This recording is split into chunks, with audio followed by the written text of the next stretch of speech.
Anda kembali menyaksikan Kominfo Newsroom. Indonesia dan Amerika Serikat sepakat untuk meningkatkan status hubungan bilateral dari strategic partnership menjadi kemitraan strategis komprehensif.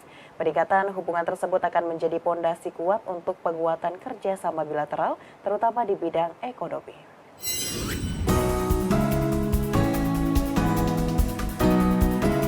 Menteri Luar Negeri Republik Indonesia Retno Marsudi menyebut, naiknya status hubungan bilateral Indonesia-Amerika Serikat menjadi kemitraan strategis komprehensif sebagai pondasi untuk memperkuat kerjasama kedua negara, terutama di bidang ekonomi. Peningkatan status hubungan Indonesia-Amerika Serikat dari kemitraan strategis menjadi kemitraan strategis komprehensif disepakati dalam pertemuan bilateral antara Presiden Joko Widodo dan Presiden Joe Biden di Gedung Putih, Washington DC. Dari pertemuan tersebut, kedua negara menyepakati secara prinsip penguatan kerjasama mineral kritis. Untuk itu akan dibentuk rencana kerja menuju pembentukan Critical Mineral Agreement. Selanjutnya, kedua pemimpin sepakat akan pentingnya segera diimplementasikan Just Energy Transition Partnership, yaitu komitmen pendanaan transisi energi di Indonesia oleh negara maju di antaranya Amerika Serikat. Indonesia sendiri terpilih menjadi salah satu mitra International Technology Security and Innovation Fund dari Amerika Serikat yang akan membuka jalan bagi penguatan rantai pasok semikonduktor. Indonesia dan Amerika Serikat sepakat untuk meningkatkan status hubungan bilateral dari Strategic Partnership menjadi Comprehensive Strategic Partnership atau CSP. CSP Indonesia-Amerika Serikat akan menjadi fondasi kuat untuk penguatan kerjasama bilateral terutama di bidang ekonomi. Dari kunjungan Presiden Joko Widodo ke Amerika Serikat kali ini, telah disepakati pula 6 dokumen kerjasama antar pemerintah termasuk kesepakatan pembentukan kemitraan strategis komprehensif, serta kerjasama kesehatan, ESDM, maritim, dan kebudayaan. Kunjungan tersebut juga menghasilkan kerjasama bisnis senilai 25,85 miliar dolar Amerika Serikat atau sekitar 405,9 triliun rupiah. Antara lain, investasi pembangunan carbon capture storage dan kilang petrokimia, pengolahan nikel baterai EV, serta pembangunan modul dan panel surya. Selain pertemuan bilateral, Presiden juga memanfaatkan kunjungan ke Washington DC untuk menyampaikan policy speech di Georgetown University yang dihadiri sekitar 700 peserta. Presiden berbicara mengenai pentingnya kemitraan Indonesia-Amerika Serikat dalam turut berkontribusi bagi penciptaan stabilitas dan kemakmuran dunia. Presiden juga mengapresiasi rencana Georgetown University untuk membuka kampus cabang di Indonesia tahun depan. Kita ke informasi lainnya pemirsa, Presiden Joko Widodo ketika memberikan kuliah umum di Georgetown University, Washington DC, Amerika Serikat, menyampaikan rencana kerjasama Indonesia dengan Georgetown University, yakni dengan membangun kampus Georgetown University di Indonesia. Presiden berharap dengan adanya kerjasama ini dapat menghasilkan sumber daya manusia yang lebih berkualitas untuk mendukung bonus demografi yang akan dihadapi Indonesia pada tahun 2030.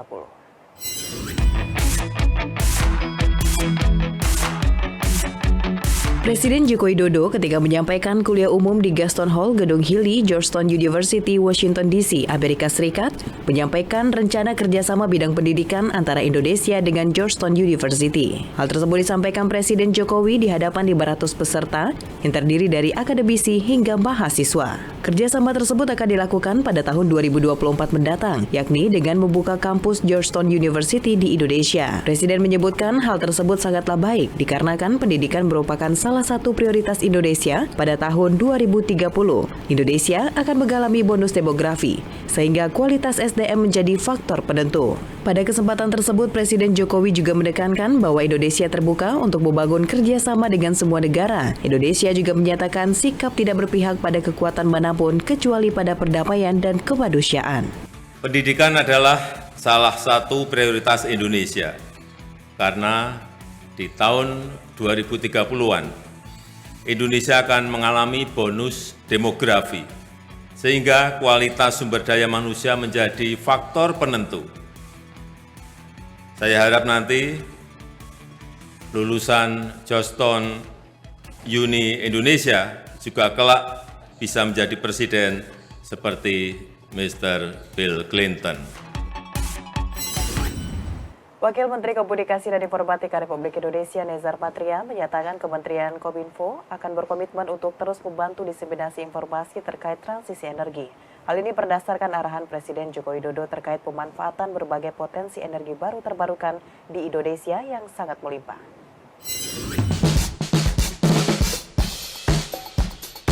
Kementerian Komunikasi dan Informatika berkomitmen untuk terus membantu diseminasi informasi terkait dengan transisi energi di Indonesia. Hal ini mengacu pada cadangan sumber energi baru terbarukan yang dimiliki Indonesia menjadi nomor 2 terbesar di dunia, seperti energi surya, angin, air, arus laut, panas bumi hingga bioenergi yang mencapai 3.600 gigawatt.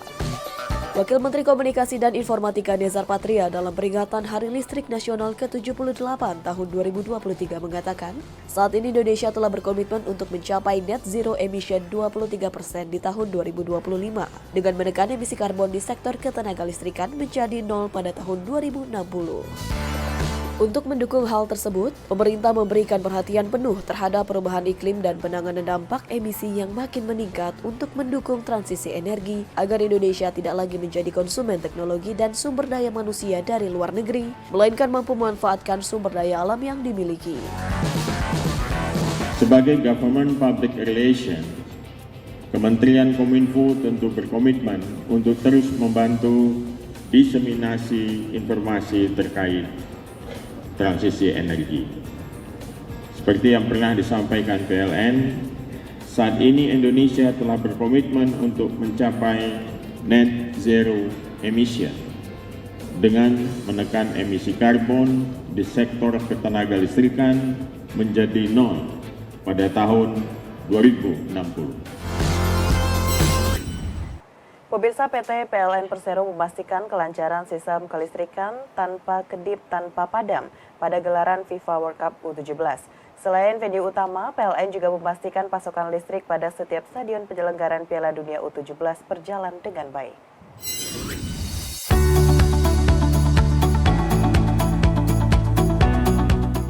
PT PLN memastikan kelancaran kelistrikan gelaran FIFA World Cup U17 yang digelar mulai tanggal 10 November hingga 2 Desember 2023. General Manager PLN Unit Induk Distribusi Jawa Tengah dan Daerah Istimewa Yogyakarta Muhammad Sofin Hadi mengungkapkan, PLN berkomitmen penuh dalam menyukseskan gelaran FIFA World Cup U17 dengan suplai listrik andal mulai dari pembangkit, transmisi dan juga distribusi dengan sistem keamanan pasokan berlapis. Sofin menambahkan bahwa PLN telah memasok sumber unit induk distribusi Jawa Tengah dan Daerah Istimewa Yogyakarta dengan kapasitas sebanyak 5.200 MW dan cadangan sebanyak 1.000 MW. Di Stadion Manahan Solo, kami mempunyai 5 backup lapis, 5 lapis. Satu dari jajar 2, itu suplai penyulangnya masih di backup dari Mangkunegaran 3, di backup lagi dari jajar 10, di backup lagi dari UPS, ada trafo mobil dan genset. Semuanya itu menjamin pasokan kelistrikan selama gelaran Piala Dunia U17 ini tanpa kedip, tanpa padam. Untuk memastikan keandalan, PLN juga menyiagakan 332 personel di semua lini guna mengawal sistem kelistrikan tanpa kedip selama World Cup U17. Personel yang kami siagakan total ada 332 orang. Di titik-titik krusial ada G-Point, ada LBS, ada juga di panel-panel yang ada di dalam stadion.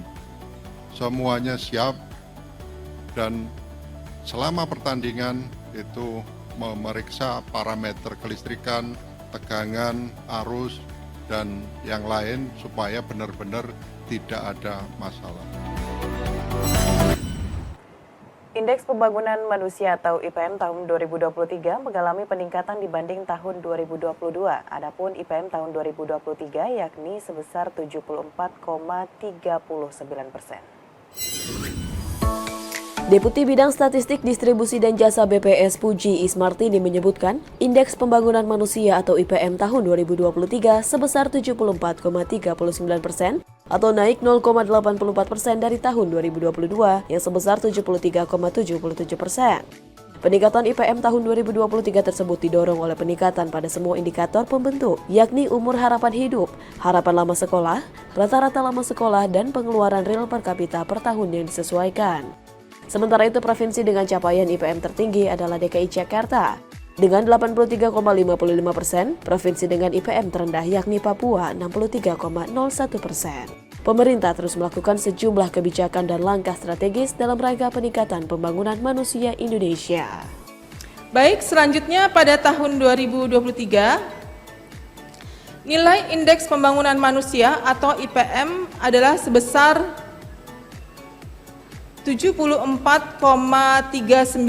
atau naik 0,84% dari tahun 2022 yang sebesar 73,77. Untuk mendorong kualitas SDM Indonesia, pemerintah telah memprioritaskan anggaran pendidikan sekurang-kurangnya 20% dari APBN serta dari APBD hingga program wajib belajar 12 tahun.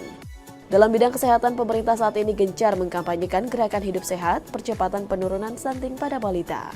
Sementara itu dari sisi ekonomi, percepatan penghapusan kemiskinan ekstrim dengan meningkatkan pendapatan masyarakat melalui pemberdayaan ekonomi dan peningkatan produktivitas.